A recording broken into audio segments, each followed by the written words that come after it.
when we're done pumping, we want to take care of our pump kit and make sure that we keep the milk as clean as possible.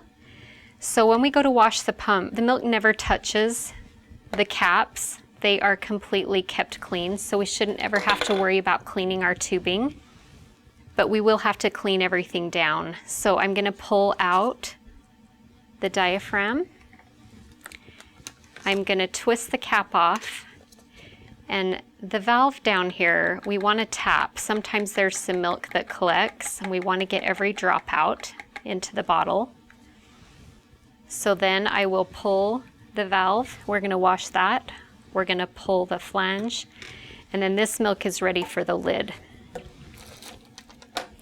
So I've got this mom's baby's label name, and I've got a lid to put on her milk that has the number of pumping that it is. And I'm going to make sure that I date and time when the pumping occurred. And when she takes her milk to her baby, they will enter it into the computer system that will record when she pumped it, so we know when the milk expires. Do the same on the other side.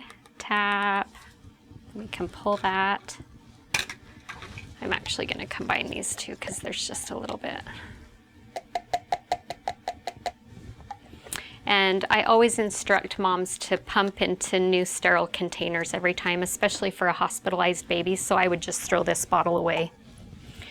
We never want to not use sterile bottles. We want to decrease the chance that there can be any germs in her milk because it's perfect. Okay, so now we're going to wash the pump parts. We never want to use hospital grade soap. We just want to use a mild dish soap. So I usually get the little parts ready to go. And I literally just put a tiny drop of soap on, and then I kind of suds them up. I just want them nice and soapy, and then I'm going to rinse them really well.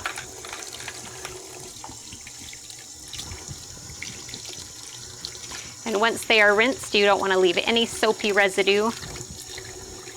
And then I'm going to set them to air dry. And we're going to leave them taken apart until it's time for her to pump again to allow them to air dry.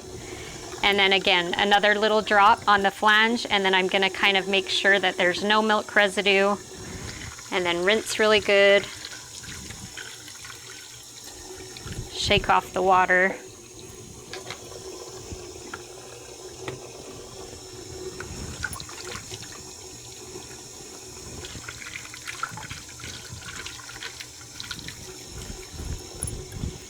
And then they are ready to go for the next time. When you go to put them back together, all you have to do is take the valve, push it on the bottom, put the diaphragm in the top, pop the cap back on, and attach your new sterile bottle. But we're going to let them air dry. For a newborn ICU baby, we suggest sanitizing your pump kit once a day, just to make sure that we are keeping the kit as clean as possible. So once you've washed your pump parts, then you can open this sanitation bag, drop your pump parts in, and they're already clean. And then you are going to add 1 2-ounce little bottle full of clean water. You're going to dump that in.